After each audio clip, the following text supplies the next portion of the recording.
안데르센의 동화, 눈의 여왕. 여섯 번째 이야기, 라플란드 여자와 핀란드 여자. 그들은 갑자기 아주 작고 초라해 보이는 집 앞에 멈춰 섰어요. 지붕은 땅에 닿을 듯 낮았고, 문은 또 얼마나 작은지. 그 집 식구들은 드나들 때마다 배를 깔고 기어 다녔다고 해요. 창문마다 오래된 나무 껍질이 덕지덕지 붙어 있었고, 굴뚝에서는 희미한 연기조차 피어오르지 않았죠. 마치 시간이 멈춘 듯 세상의 모든 시름과 걱정이 비껴간 듯한 모습이었어요. 집 안에는 아무도 없었고 오직 나이 지긋한 라플란드 할머니 한 분만 등잔불 아래에서 생선을 꼼꼼하게 손질하고 있었어요. 그 등잔불의 희미한 불빛은 할머니의 얼굴에 드리워진 깊은 주름살을 더욱 도드라지게 만들었고 어둠 속에서 오직 그 불빛만이 유일한 온기를 품고 있는 듯 했죠. 술록은 할머니에게 게르다의 이야기를 하나하나 아주 자세하게 다 들려줬는데 먼저 자기 이야기부터 했다고 해요. 아무래도 자기 이야기가 훨씬 더 중요한 일이라고 생각했나 봐요. 마치 세상의 모든 일이 자기 주변을 중심으로 돌아가는 양말이죠. 게르다는 너무 추워서 도저히 말을 할 수가 없었답니다. 얼어붙은 몸과 마음은 차가운 바람에 흔들리는 작은 촛불 같았어요. 그녀의 입술은 파르르 떨렸고 목소리는 나오지 않았죠. 가엾은 아이로구나. 라플란드 할머니가 게르다를 안쓰럽게 보며 나지막이 말했어요. 할머니의 눈빛에는 깊은 연민과 따뜻함이 가득했어요. 아직도 갈 길이 아주 멀단다. 핀란드에 가려면 100마일은 더 가야 할 거야. 그곳에 눈의 여왕이 번쩍이는 별장을 가지고 있는데 매일 저녁마다 푸른 불빛을 환하게 켜지. 그 불빛은 마치 하늘에서 내려온 별처럼 아름답고도 차가울 거야. 내가 종이에 이 모든 이야기를 다 적어줄 수는 없지만 여기 말린 대구 껍질에 몇 마디 적어줄게. 이걸 핀란드 할머니에게 가져가면 나보다 더 많은 걸 알려줄 수 있을 거야. 그녀는 세상의 모든 비밀을 알고 있는 듯한 지혜로운 사람이니.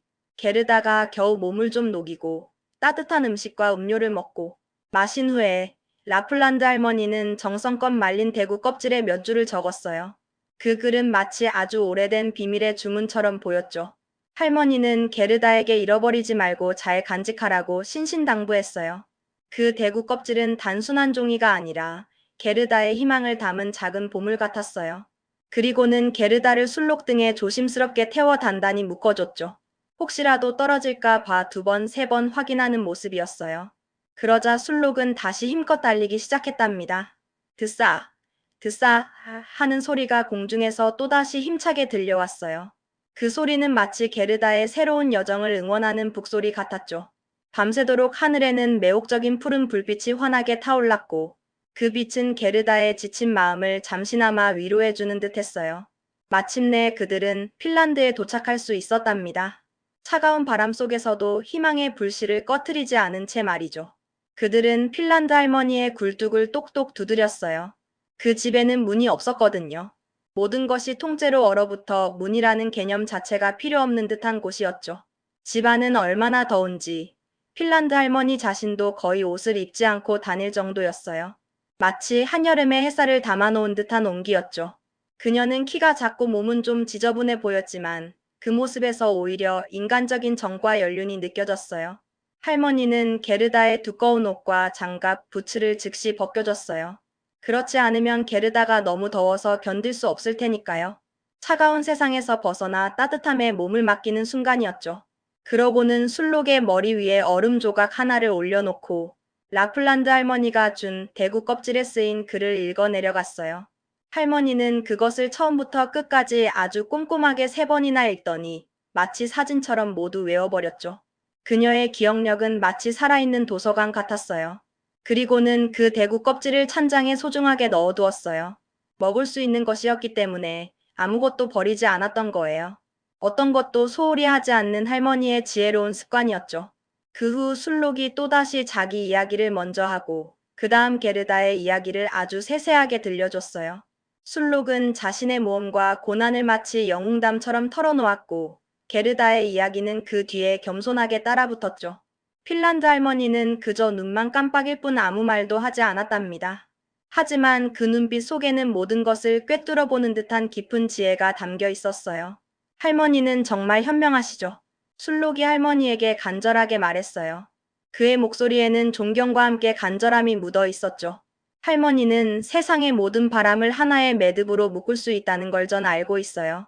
북풍도 남풍도 모든 바람이 할머니의 손 안에서 움직이죠. 뱃사람이 그 매듭 중 하나를 풀면 순풍이 부드럽게 불어와 돛을 채우고, 둘째 매듭을 풀면 바람이 좀 세게 불어 배를 빠르게 밀어주죠. 셋째와 넷째 매듭을 풀면 숲이 송두리째 뽑혀나갈 만큼 거세게 몰아친다고요. 할머니의 힘은 자연의 섭리를 거스르는 듯해요.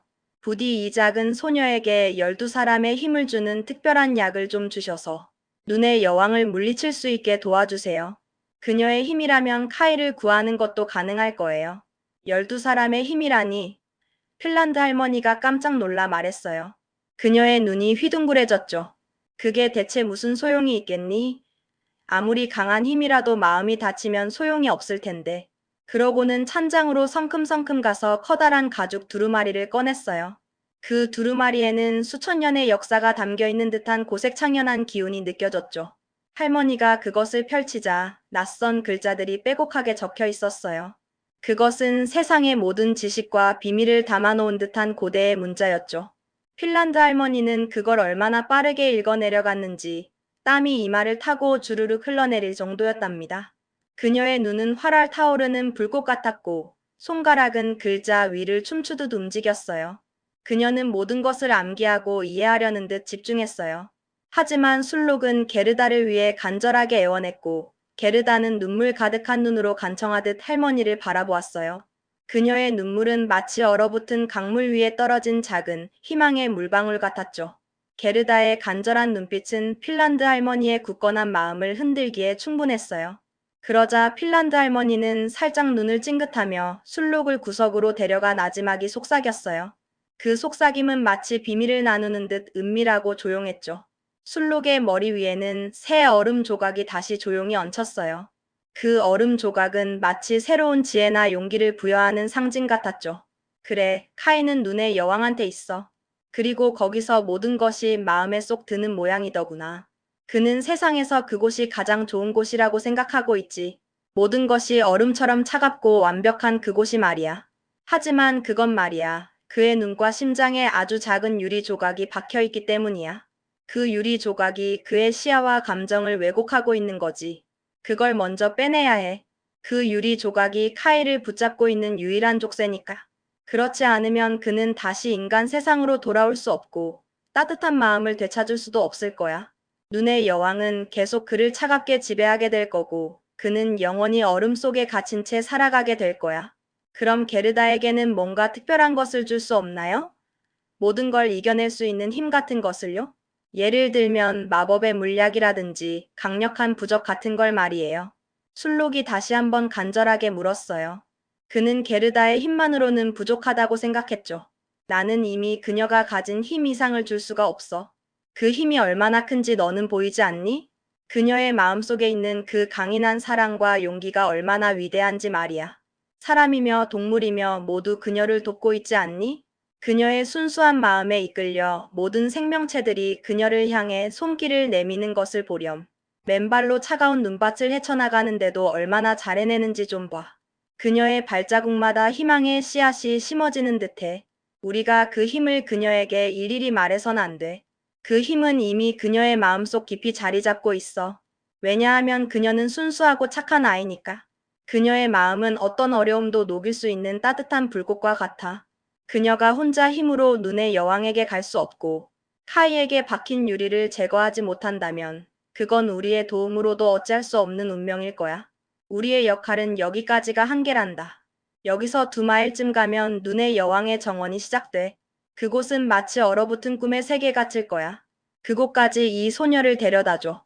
그리고 눈 속에 굳건히 서 있는 붉은 열매가 달린 큰 덤불 옆에 그녀를 조심스럽게 내려놔.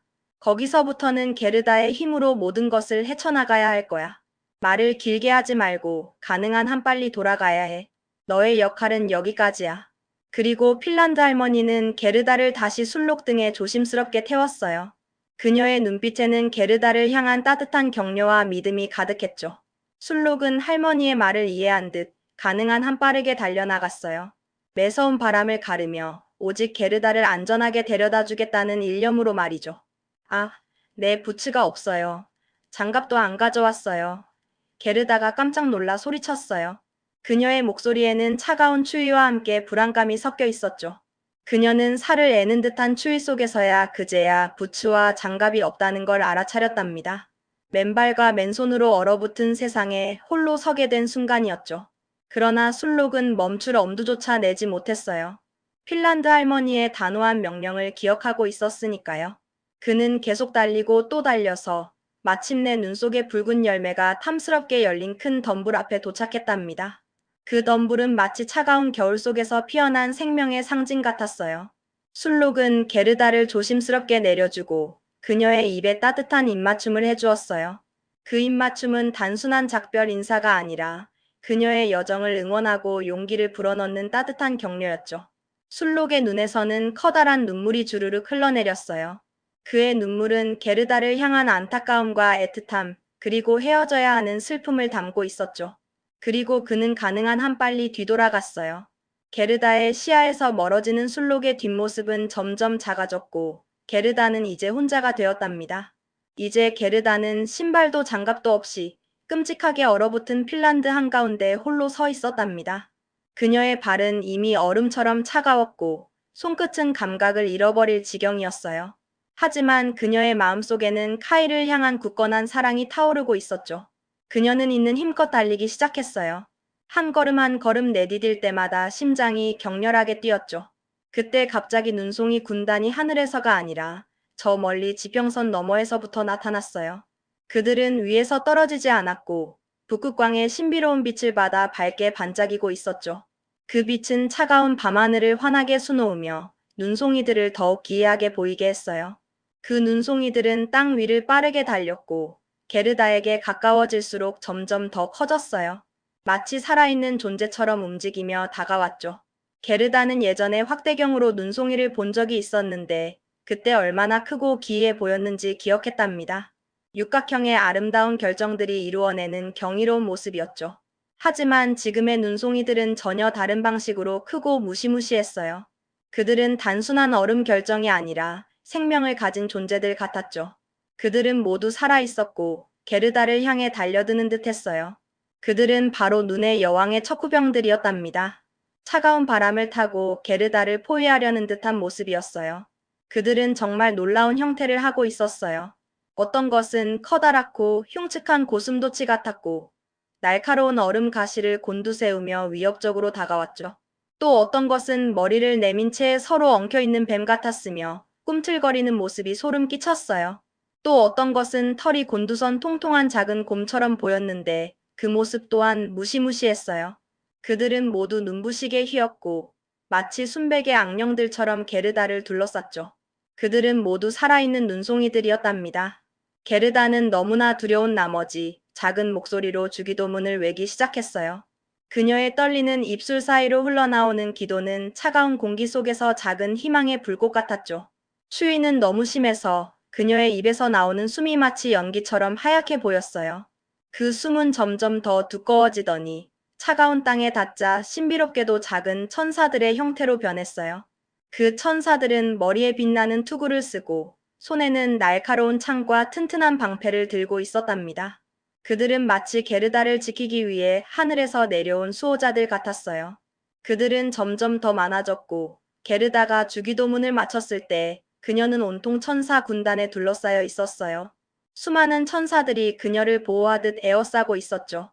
그들은 마치 밤하늘의 별처럼 반짝이며 게르다에게 용기와 위로를 건네는 듯 했어요. 천사들은 끔찍한 눈송이들을 날카로운 창으로 찔러 그것들이 천 조각으로 산산이 부서지게 만들었어요. 마치 유리 조각처럼 부서져 내리는 눈송이들은 더 이상 게르다를 위협하지 못했죠. 그리고 게르다는 천사들의 보호 아래 용감하게 안전하게 앞으로 걸어갔어요. 그녀의 발걸음은 더욱 힘차고 확신에 차 있었답니다. 천사들은 그녀의 손과 발을 따뜻하게 쓰다듬어 주었어요. 그 따뜻한 손길은 게르다의 얼어붙은 몸과 마음을 녹여주는 듯 했죠. 그러자 추위가 한결 덜 느껴졌고 그녀는 재빨리 눈의 여왕의 궁전 쪽으로 발걸음을 옮길 수 있었답니다. 그녀의 눈빛은 흔들림 없이 오직 카이가 있는 곳을 향하고 있었어요.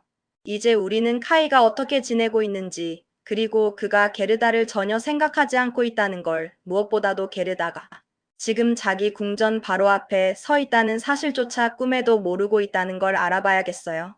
카이의 심장은 여전히 차가운 유리 조각에 갇혀 있을까요?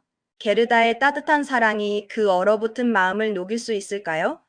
그녀의 긴 여정은 이제 비로소 눈의 여왕의 성문 앞에 다다른 것이랍니다.